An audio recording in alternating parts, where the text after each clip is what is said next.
ये जो एमआईएम के जो नेता है असदुद्दीन ओवैसी साहब, इनका और भाजपा का साटा लोटा है। ये फांसी पार्टी वालों का नाम सुने तुमने?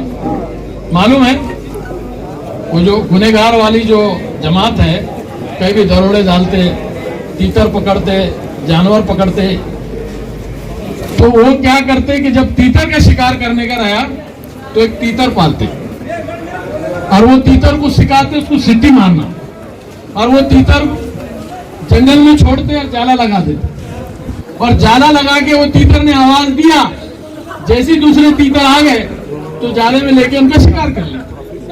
तो बीजेपी का ये तीतर है जो इन्होंने महाराष्ट्र के अंदर में पाला, जिसका नाम इम्तियाज जलील है। वक्फ बोर्ड के मैटर निकाल के जो है तो खासदार ने मुद्दे उठाए, बाद में क्या हुआ मालूम पड़ा तुम्हारे को?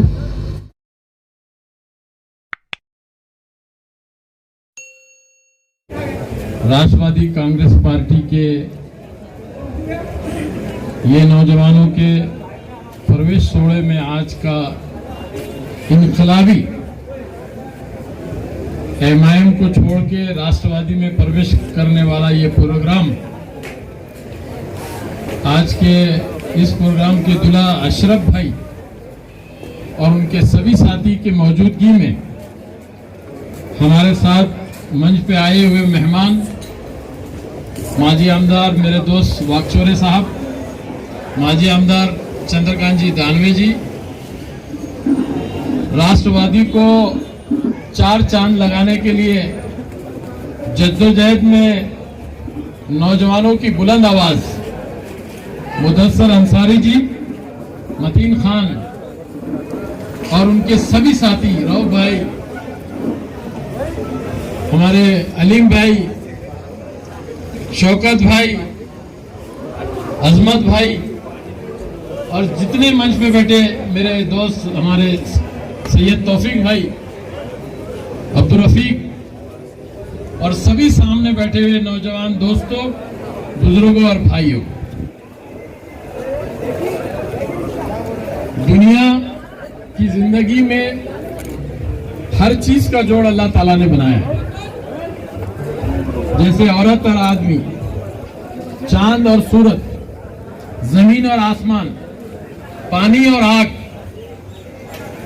ऐसे दो दुश्मन हमारे, एक अंदर का दुश्मन है और एक बाहर का दुश्मन है।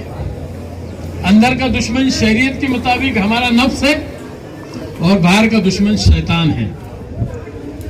ये मिसाल से आपको बहुत जल्दी से बात समझ में आएगी। इसलिए राष्ट्रवादी कांग्रेस पार्टी, उसकी नीति, उसके नेता और इस पार्टी के अंदर में क्या निजाम बनाया गया है, ये आप लोगों को इस पार्टी में आने के बाद समझ में आना चाहिए।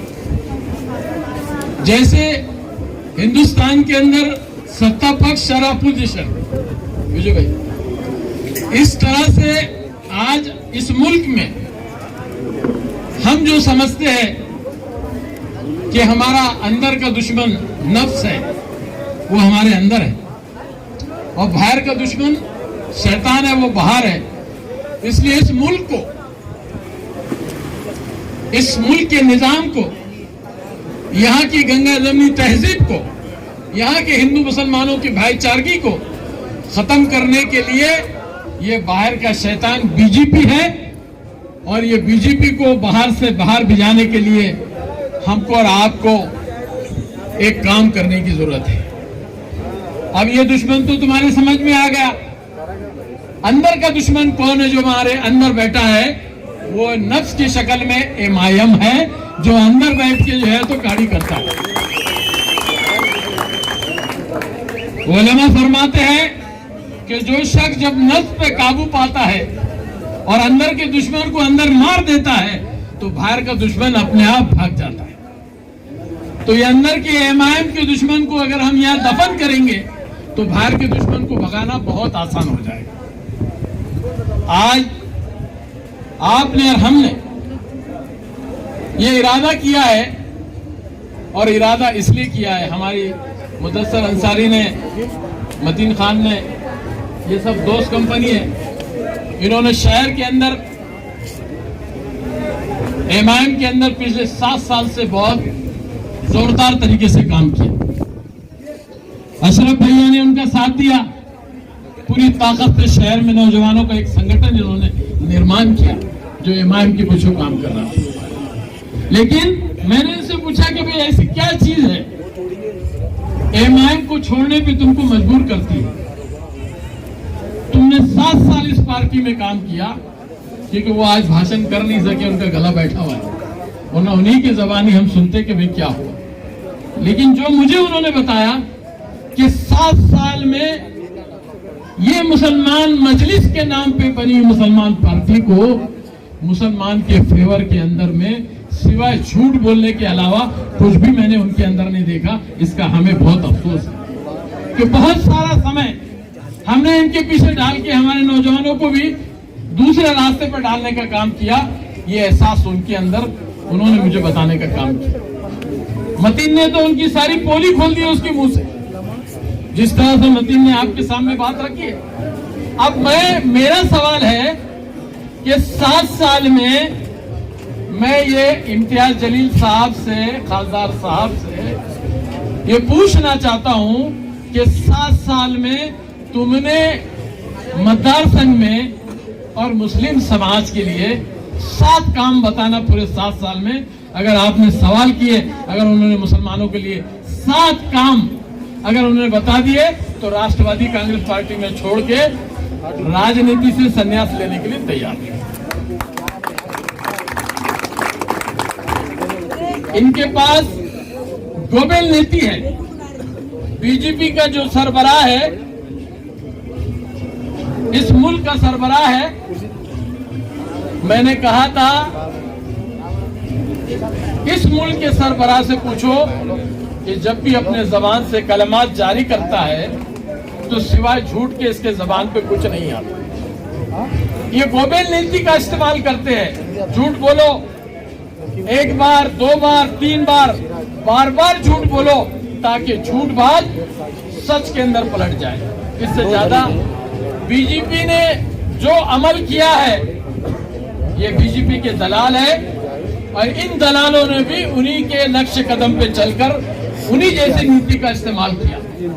औरंगाबाद में फसाद हुआ, जो फसाद की रिपोर्ट आई है वो फसाद लगाने वाले एक वो हमारी हमसाया पार्टी का एक सरबरा और जो है तो एमआईएम का सरबरा, दोनों खाती पाए गए। जब फसाद हुआ, नौजवान बच्चों के ऊपर गुने दाखिल हुए, जेल में गए, तो छुड़ाने के वास्ते कोई नहीं आया। जमीयत उलमा से बच्चों, जमीयत उलमा वालों ने पैसे लगा के कोर्ट में छुड़ाने का काम किया।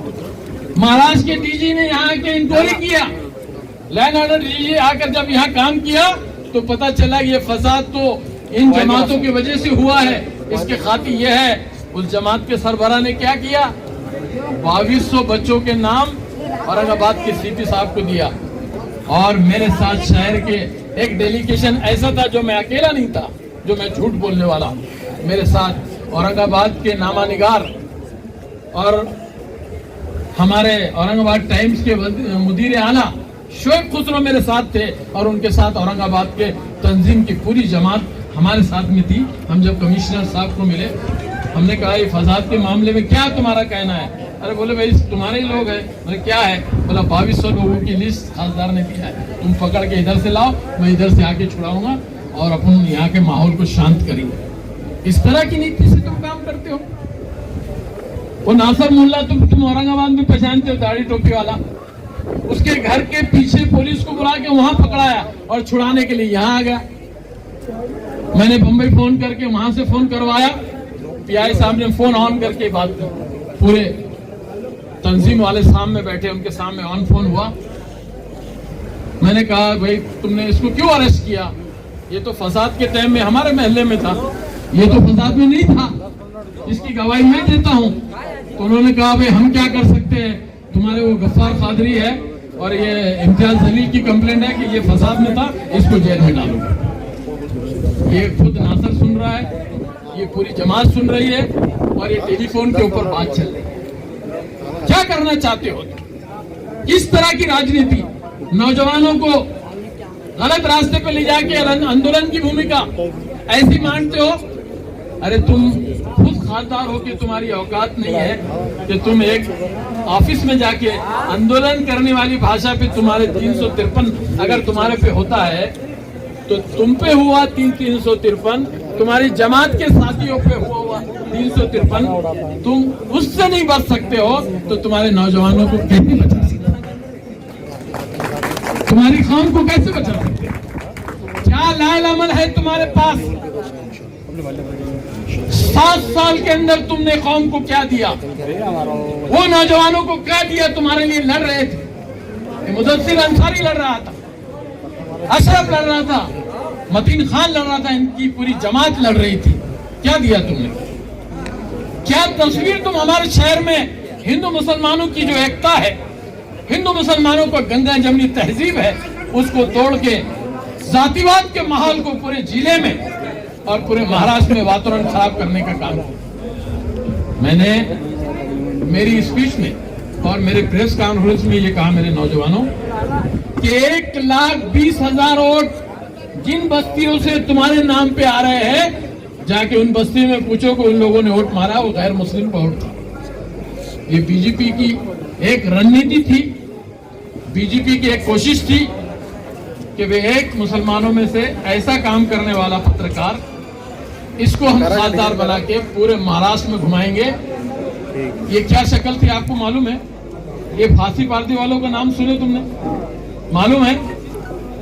वो जो गुनेगार वाली जो जमात है, कहीं भी दरोड़े डालते, तीतर पकड़ते, जानवर पकड़ते, तो वो क्या करते कि जब तीतर का शिकार करने का रहा तो एक तीतर पालते और वो तीतर को सिखाते उसको सीटी मारना, और वो तीतर जंगल में छोड़ते और जाला लगा देते, और जाला लगा के वो तीतर ने आवाज दिया, जैसे दूसरे तीतर आ गए तो जाले में लेके उनका शिकार कर लिया।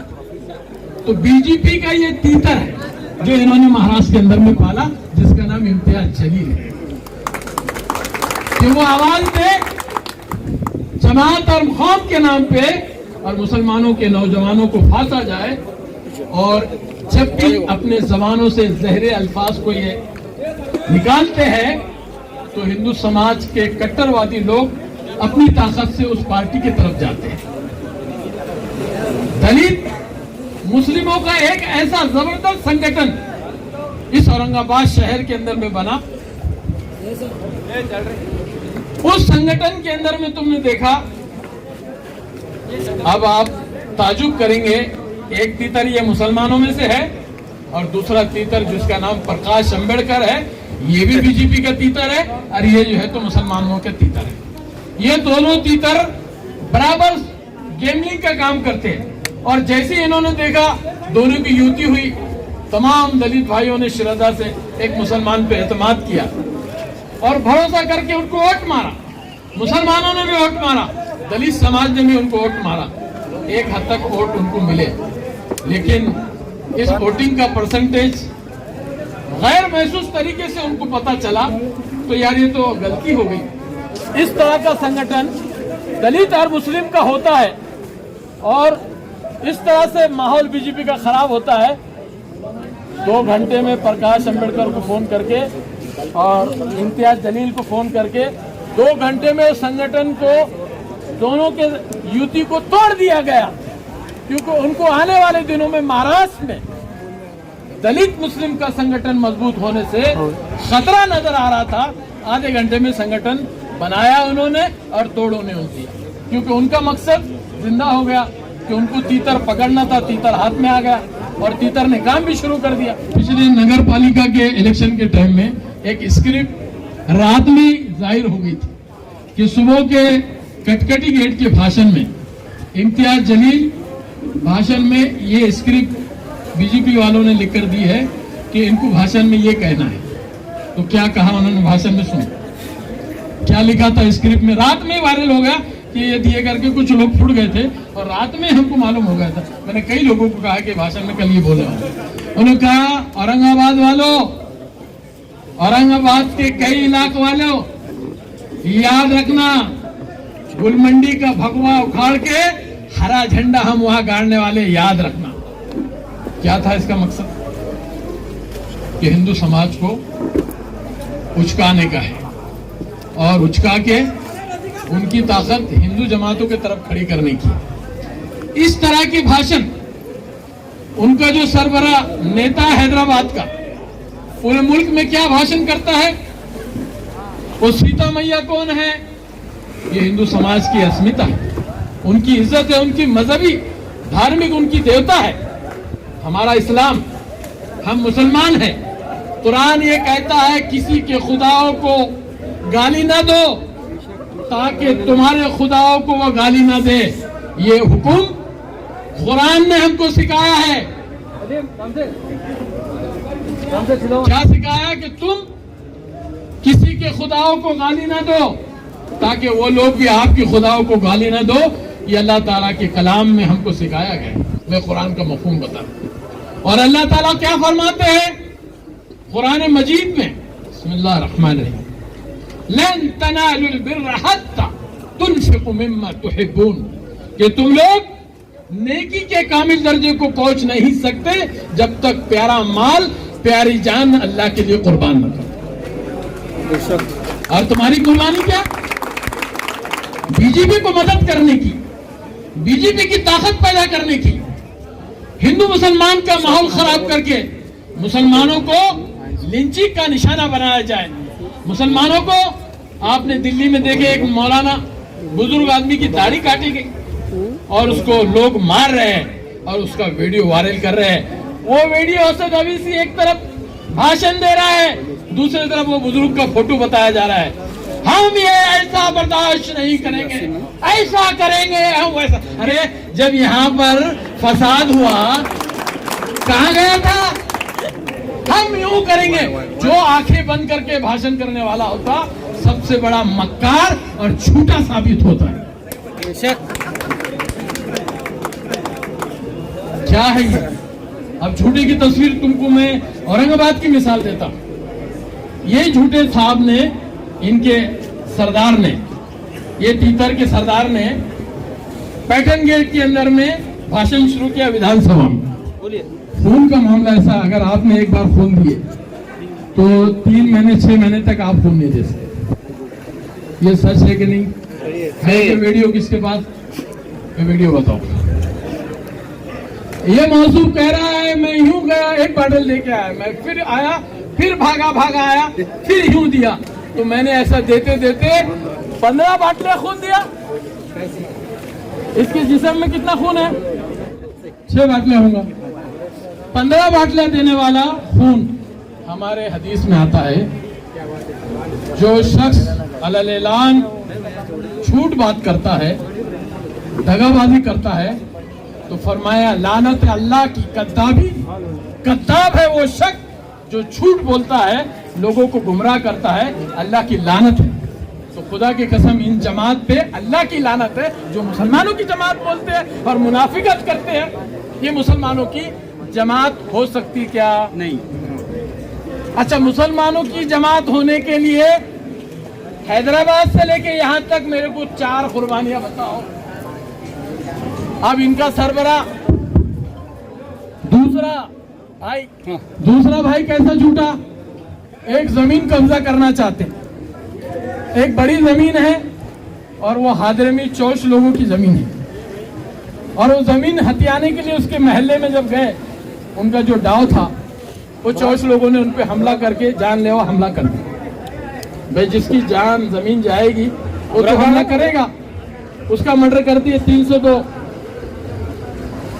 जब इनको गाड़ी में डाल दिया गया और हॉस्पिटल में ले जाया गया तो अच्छे होने के बाद अपने भाषण में कह रहे हैं मुझे जब गाड़ी में डाला गया और मैं देख रहा हूं कि मेरे सामने एक सफेद पोशाक और सफेद फेटा और सफेद दाढ़ी वाला एक शख्स खड़ा है, मैंने पूछा आप कौन हैं? उन्होंने कहा मैं रसूलुल्लाह हूँ। फिर मैं इधर देखता हूँ तो एक और सफेद दाढ़ी में एक बुजुर्ग नजर आ रहे, मैंने पूछा आप कौन है? बोले अब्दुल कादिर जिलानी गौसे आजम हूँ। इधर देखता हूँ कौन है? तो बोले ख्वाजा गरीबन नवाज है, और उनके पैर पकड़ के मेरे बाप है, और वो बोले कि मेरे बच्चे को बचाओ, मेरे बच्चे को बचाओ। अभी आप होश में हैं, अभी ख्वाब भी नहीं गिरा। और इस तरह का झूठ उलमा-ए-कराम से पूछो, इस बात का क्या जवाब है? तो कितने बड़े दीन के मामले में झूठ बोलने वाले, मजहब के मामले में झूठ बोलने वाले, सियासत के लिए झूठ बोलने वाले, ये कौम की और मिल्लत की जमात हो सकती है क्या? नहीं हो सकती। हो सकती है? आप जोर से बोलो, हो सकती है क्या? तो ऐसे झूठों का हम साथ दे सकते हैं जो कौम में, मुसलमानों में और हिंदू मुसलमान में तेर पैदा करने की भूमिका पैदा करते हैं। तो दूसरा क्या कहता है? वो कौन सी लक्ष्मी आई, वो कौन सी सीता मैया है, वो कहाँ कहाँ गई थी, वो क्या क्या करी, वो अल्फाज जो हम नहीं बोल सकते किसी हिंदू समाज के लिए, वो लफ्जों का इस्तेमाल किया, हिंदुओं की भावनाओं को भड़काने का काम किया। तो तुम, ये कोई अनसर्टनली नहीं है, ये स्क्रिप्ट लिख कर दी जाती है। और जब हैदराबाद से वो राजा सिंह आता है और वो कहता है कि तुमने जो पान की बात करी थी, वो पान मैं यहाँ खा के तुम्हारे घर पे आने वाला हूँ, तुम्हारा घर का दरवाजा खुला रखो, कोई हमारी माँ बहन के बारे में इस तरह की बात करने वाला, उसके खिलाफ हैदराबाद में गले से गला मिलाते हो और उसके खिलाफ बोलते भी नहीं हो। लानत अल्लाह की है तुम्हारे ऊपर। ऐसी जमातों पे लानत किया गया है कि तुम में बीजेपी के खिलाफ खड़े रहने की वसत नहीं। तुम पूरे हिंदुस्तान में इलेक्शन लड़ रहे हो, 7 से ज्यादा सीटें हैदराबाद में तुम्हारी नहीं आती। अगर तेलंगाना का पूरा स्टेट अगर हम गिने तो 30 सीटें मुसलमानों की ऐसी है जो मजलिस चुन कर ला सकती है और अपने 30 सीटों को आमदार बना सकती है। लेकिन सेटिंग है, सेटिंग के बाहर जाके काम करने का नहीं है। अगर सेटिंग करेंगे तो इनकी एक फाइल बनी हुई है जो मनी लॉन्ड्रिंग की फाइल है, उसमें इनको हथकड़े डाल के जेल में ले जाया जा सकता है। बस वो फाइल को उनके सामने लाया जाता है, बोलते तोते बोल मिट्टू बेटे पप्पी देता, तो मिट्टू बेटे पप्पी बोल, तीतर सिट्टी मारता, बोला तीतर सिट्टी मारता। इससे ज्यादा इनकी हैसियत नहीं। इन्होंने पूरे हिंदुस्तान में बिहार की सरकार गिराने का काम किया, उत्तर प्रदेश में जाके नुकसान किया। अरे कलकत्ता में तो इनका मुंह काला हो गया। कलकत्ता के मुसलमानों को मानना पड़ेगा, पूरे बंगाल के मुसलमानों को मानना पड़ेगा। उन्होंने कहा कि सेकुलर जमात ममता दीदी पूरे जमात और बिरादरी हिंदू मुसलमानों को साथ में ले जाने का काम करती है। ये फिरका प्रस्त बीजेपी और एमआईएम में कोई फर्क नहीं है, हम दोनों को भी धुतकारते हैं। कहीं 200 वोट मिले, कहीं 50 वोट मिले, 16 सीटें इन्होंने खड़ा किए। इनका मुंह काला करके बंगाल के लोगों ने यहाँ भेजने का काम किया। इनका मुंह बंगाल में काला हुआ तो महाराष्ट्र में मुंह काला करने का वादा करो कि इंशाल्लाह इनका मुंह काला करेंगे इंशाल्लाह। तो ऐसी जमात जिससे हिंदुओं को तकलीफ हो, मुसलमानों को तकलीफ हो, हमारी जिंदगियों के मोहब्बत का जो माहौल पैदा हुआ वो खराब करके अपनी जिंदगी के रुख को बदलने के लिए ये अलग अलग तरीके की जो इनकी साजिशें हैं, आने वाली महानगर पालिका के अंदर इनको इंशाअल्लाह इनकी जगह पर हम मिलके बताएंगे। मैं अशरफ भाई का, मुदस्सिर अंसारी और मतीन खान और उनकी पूरी टीम का, उनके बैठे हुए सभी दोस्तों का दिल के गहराई से खैर मकदम करता हूं, स्वागत करता हूं। और इस बात की मैं आप लोगों को वादा करता हूं कि हम आप समाज और मिल्लत के लिए, शहर के एकता के लिए, हिंदू मुसलमानों की ताकत को एकता करने के लिए, मुस्लिम समाज के डेवलपमेंट के लिए चाहे कोई भी आवाज उठेंगी और जो भी मुसलमान समाज के खिलाफ अपनी उंगली बटाने का काम करेगा वो उंगली काटने के लिए कंधे से कंधा मिला के हम काम करेंगे। और वो जमातें ध्यान रख ले, सोच ले कि तुम अब ज्यादा दिन ये नौजवानों को गुमराह नहीं कर सकते हैं। इन्होंने अपना कीमती वक्त, अपनी जान माल हमारे लिए सर्व किया। जैसे हमारे अशरफ भाई, मुदस्सिर अंसारी है, इन सब की टीम ने जिस तरह से औरंगाबाद में काम चालू किया और जिस तरह से हम मुत्तहद होकर जिसको जिस महल्ले में अच्छे तरीके से काम कर रहे हैं और लोगों का दिल जीत रहे हैं, उन सब वार्डों में उन लोगों को हम खड़ा करेंगे जो समाज के लिए, लोगों के लिए काम करें और मजबूती से अपना खड़ा रहे। मैं होने वाले सभी मसाइल के ऊपर जो भी तकलीफ का सामना करने की नौबत आएगी, सबसे पहले शाना बशाना तुम्हारे सीने से सीना लगा के खड़े रहने का काम हम करेंगे। ये हमारी पूरी टीम, बिजू भाई साड़े और हमारे एमएलए लोगों की पूरी टीम और हमारी पूरी जमात, हमारी पूरी पार्टी आपके साथ खड़े रहेगी और हर मसले के ऊपर इंशाअल्लाह हम और आप मिलकर काम करेंगे। वमा अलैना इल्लल बला। जय हिंद, जय महाराष्ट्र। राष्ट्रवादी काँग्रेस पार्टीचा जिंदाबाद जिंदाबाद। नहीं, कुछ मजा नहीं आया, थोड़े ताकत से बोलो। जिंदाबाद जिंदाबाद। राष्ट्रवादी काँग्रेस पार्टीचा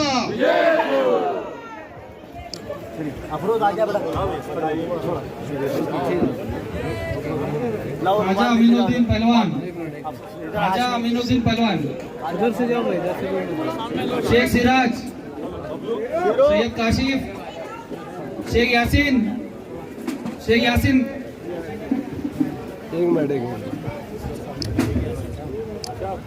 देवानंद हावड़े, फैजान हाशमी, शेख इम्तियाज,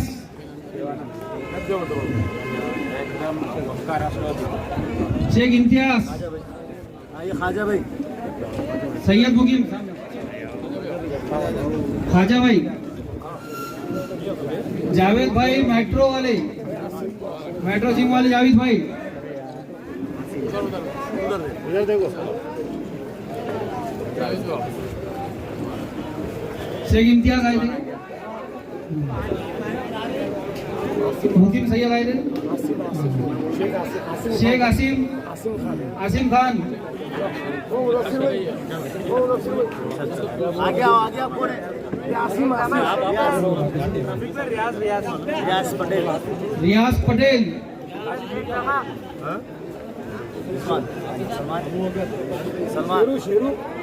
सलमान शेरू, सभी साथी बड़ी तादाद में आगे आके अपना परवेज जारी कीजिए। शेख जाकिर उर्फ टीपू, शेख जाकिर उर्फ टीपू, शेख सिराज,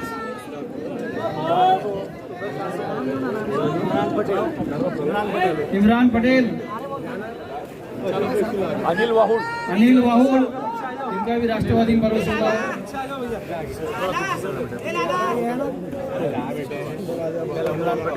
इमरान पटेल,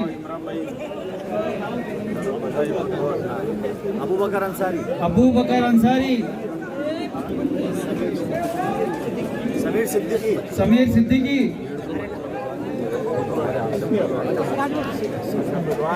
हाशिम पहलवान, शीर पहलवान,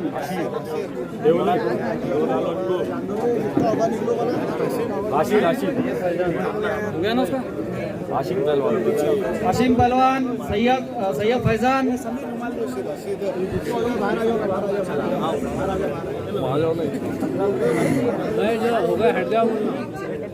जिसका प्रवेश हो गया भाई पीछे से हट जाओ। टीपू भाई,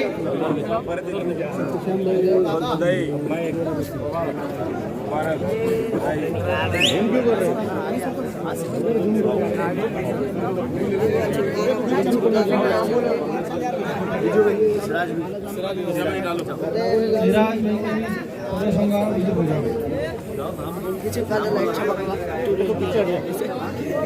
सैयद फैजान, सैयद फैजान,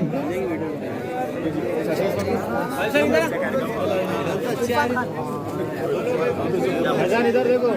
याकूब शेख, याकूब शेख,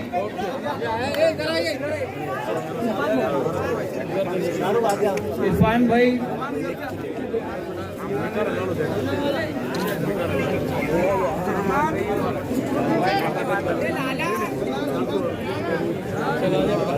शाहरुख, रफत अली, रफत अली,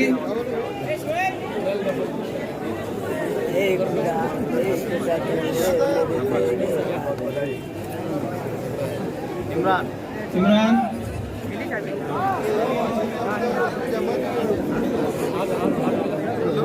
छोटू, शहबाज, शहबाज, शोएब शोहेब फैजान फैजान सैयद फैजान सैयद फैजान अरबाज शेख अरबाज शेख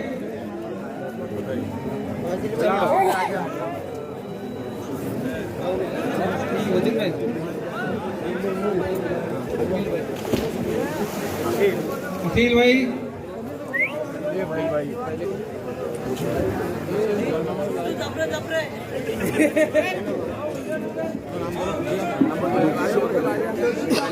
शेख अलीम